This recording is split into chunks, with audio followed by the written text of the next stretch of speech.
की लड़ाई लड़ रहे हैं, अगर हम जमीनों के मुआवजों की लड़ाई लड़ रहे हैं। हाल ही में आपने देखा कि यहाँ पे नेशनल कॉन्फ्रेंस के एक यूथ के हमारे एक्टिविस्ट थे, तारिक अहमद डार, उसके खिलाफ एक PSA का डोजियर लगा और उसको कोट बलवाल जेल में भेज दिया गया। हम जहाँ इस फैसले की मजम्मत करते हैं, वहीं हम डिस्ट्रिक्ट एडमिनिस्ट्रेशन और पुलिस एडमिनिस्ट्रेशन की नोटिस में ये बात लाना चाहते हैं कि 4 वे के नीचे जो ज़मीनें आई हैं उनके लिए मुआवजा आजकल के रेट के मुताबिक उसके तलब उसकी डिमांड कर रहे थे, और उससे रिलेटेड 2-3 प्रोटेस्ट यहाँ हुए।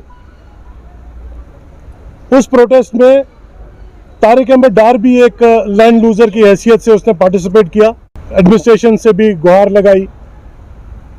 यहाँ की पुलिस इस बात की गवाह है कि लोग क्या डिमांड कर रहे थे।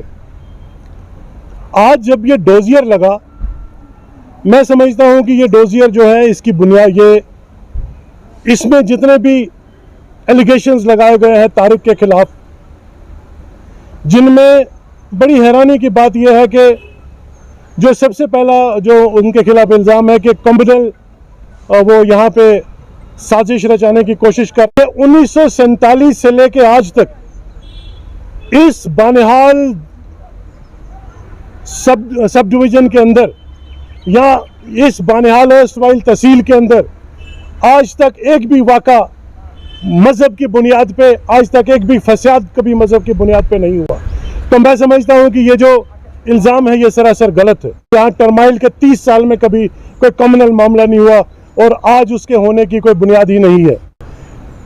हर सियासी जलसे में ये आगे लीड करता है, और इन सियासी जलसों में यहाँ जो भी मेन स्ट्रीम है, मेन स्ट्रीम यहाँ हिंदुस्तान की सालमियत, उसकी अखंडता, उसकी स्वर्ण को कायम करने के लिए मेन स्ट्रीम उस पर वादाबंद है।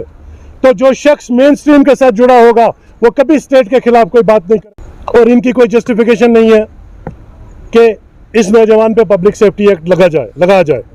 इनका कसूर सिर्फ हम समझते हैं कि वो ये है कि ये लोग अपने हुकूक का मुतालबा कर रहे थे। नेशनल हाईवे ब्लॉक करना, प्रोटेस्ट करना, आईन ने हमको, कानून ने हमको हक दिया है। आप आर्टिकल 9 देखिए कॉन्स्टिट्यूशन ऑफ इंडिया का।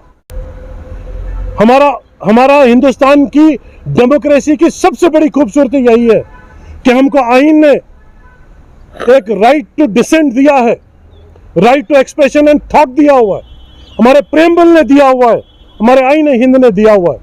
आप वॉइसेस को दबाने के लिए इस तरह का खौफ पैदा नहीं कर सकते। मैं ये समझता हूं कि यह बदकिस्मती का एक आलम होगा कि अगर ये चीजें रुकी नहीं और ये रिव्यू नहीं हुई, एक वही माहौल, एक घड़ी पीछे को चली जाएगी जो 1990 और उस दहाई में लोगों ने वो हालात देखे थे। और इस टाउन एरिया के अंदर आज 4 से 5 लाख रुपए मरला जमीन का रेट है।